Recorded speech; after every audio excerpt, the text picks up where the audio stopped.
जयपुर नाम के उस छोटे से गांव में उस रात अजीब सा सन्नाटा पसरा हुआ था। उसी खामोशी को चीरते हुए रातों रात एक बड़ी इच्छाधारी नागिन गांव के अंदर घुस रही थी। उसकी आंखों में आग थी, गुस्सा ऐसा कि हर कदम के साथ जमीन जैसे कांप रही थी। एक जादुई रोशनी के साथ उसने अपना रूप बदला। पलक झपकते ही वह डरावनी नागिन एक बेहद खूबसूरत और जवान औरत के रूप में आ गई। वह दौड़कर एक घर की छत पर जा खड़ी हुई और अपनी कड़कती हुई आवाज में पूरे गांव को ललकारा। जयपुर के वासियों, बहुत चैन की नींद सो रहे हो ना? तुमने मेरी हस्ती उजाड़ दी, मेरी जिंदगी बर्बाद कर दी और खुद यहाँ सुकून से सपने देख रहे हो। मैं ऐसा कभी नहीं होने दूंगी। अपनी बात खत्म करते ही उसने गुस्से में जोर से पांव पटका और बिजली की फुर्ती से एक घर के अंदर दाखिल हो गई। वहां कमरे के अंदर एक आदमी गहरी नींद में सो रहा था। नागिन के चेहरे पर एक शैतानी मुस्कान आई। वह धीरे से उसके बिस्तर के पास पहुंची और पल भर में अपने असली नागिन रूप में आ गई। उसने आदमी की गर्दन पर अपने जहरीले दांत से ढंस दिए। वह आदमी चीख भी नहीं पाया और बिस्तर पर ही तड़प कर मर गया। नागिन रुकी नहीं, उसका बदला अभी अधूरा था। वह अगले घर में घुसी जहां एक जवान लड़का सो रहा था। नागिन ने फिर से अपना रूप धरा और उसे भी अपना निशाना बनाया। प्रतिशोध की आग में जलती वह नागिन एक के बाद एक घरों में घुसती रही। जिसे भी वह सोता हुआ पाती उसे अपने जहरीले डंक से मौत की नींद सुला देती। देखते ही देखते जयपुर गांव के 4-5 लोग उस नागिन के गुस्से की भेंट चढ़ गए। अगली सुबह जैसे ही सूरज की पहली किरण ने जयपुर की जमीन को छुआ, गांव की रौनक पल भर में एक रूह कंपा देने वाले सन्नाटे में बदल गई। लोग अपने घरों से बाहर निकले तो चीख पुकार मच गई।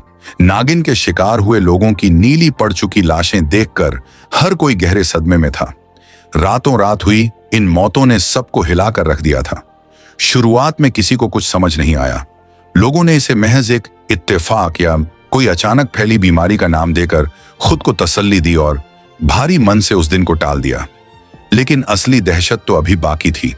जब दूसरा दिन आया तो पूरे गांव के पैरों तले जमीन खिसक गई। मौत का तांडव थमा नहीं था, बल्कि और भयानक हो गया था।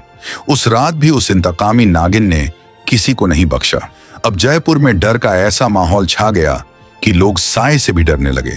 बढ़ती हुई लाशों के ढेर देखकर गांव वालों का सब्र टूट गया। बदहवास होकर सब के सब जयपुर के सरपंच के पास जा पहुंचे। सरपंच साहब, गजब हो गया। पता नहीं हमारे गांव को किसकी नजर लग गई है या किसी ने काला जादू कर दिया है। कल से अब तक रातों रात 11 लोग मारे जा चुके हैं। सरपंच साहब, उन बदकिस्मतों में मेरा जवान बेटा भी शामिल था। अगर ऐसा ही चलता रहा तो एक दिन इस गांव में चिराग जलाने वाला भी कोई नहीं बचेगा।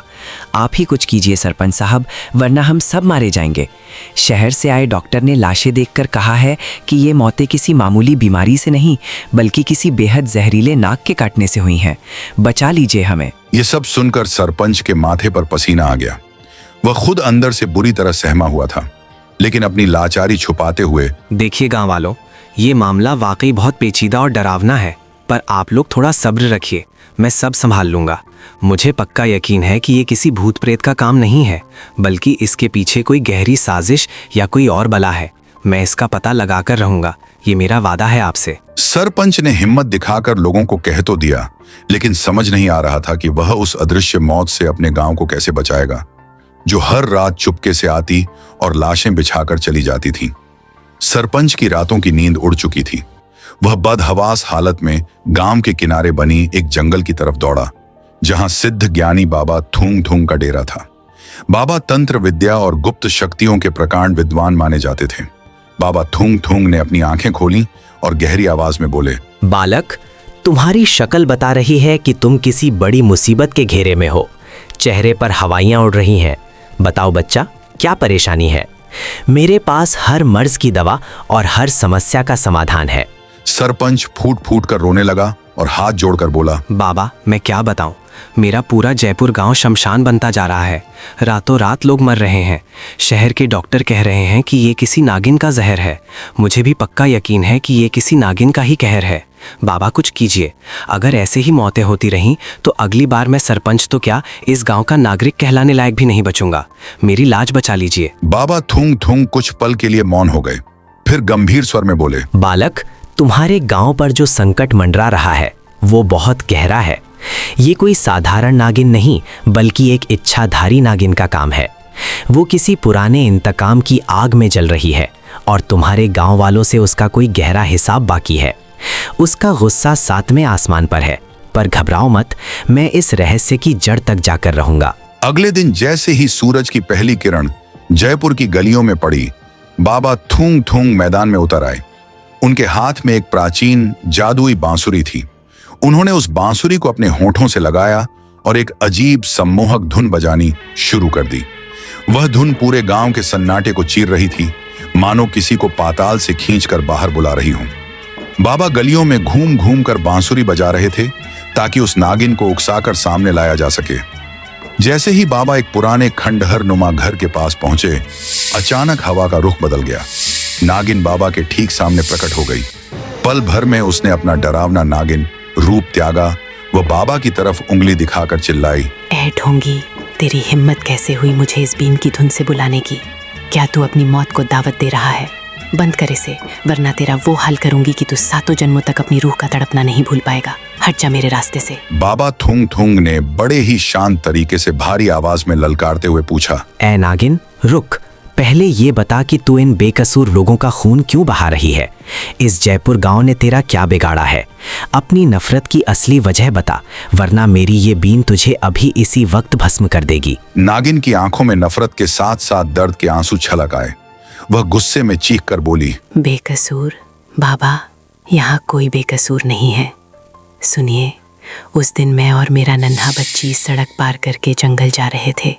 मेरा बच्चा अभी ठीक से दुनिया देख भी नहीं पाया था कि तभी काल बनकर एक पीली जीप आई। उस ड्राइवर ने ना ब्रेक मारा ना रफ्तार कम की। वो पत्थर दिल इंसान मेरी जान के टुकड़े को कुचलता हुआ निकल गया। मेरी आंखों के सामने मेरा बच्चा तड़प रहा था। उसके शरीर के 2 हिस्से हो गए थे। वो अपनी आखिरी सांसें गिन रहा था और मैं बेबस थी। मैं दौड़कर इस जयपुर गांव में आई। मैंने गिड़गिड़ाते हुए कई घरों के दरवाजे खटखटाए, लेकिन किसी ने खिड़की तक नहीं खोली। आखिर में एक आदमी बाहर आया। मैंने उसके पैर पकड़ लिए और कहा, भाई साहब, मेरी बच्ची का एक्सीडेंट हो गया है, प्लीज उसे अस्पताल पहुंचा दो। पर जानते हैं उसने क्या कहा? उसने झिड़कते हुए बोला, अबे ओ अजीब सी औरत, हट यहाँ से। कहाँ से आ जाते हैं लोग? मेरे पास फालतू टाइम नहीं है। बाबा, उस रात इंसानियत मर गई थी। मेरी बेटी ने तड़प तड़प कर दम तोड़ दिया। उसी पल मैंने कसम खाई थी कि उस पीली जीप वाले को और इस पूरे गांव को मैं तड़पा तड़पा कर मारूंगी। लेकिन अगर वो पीली जीप वाला मुझे मिल जाए तो मैं इस गांव को छोड़ दूंगी।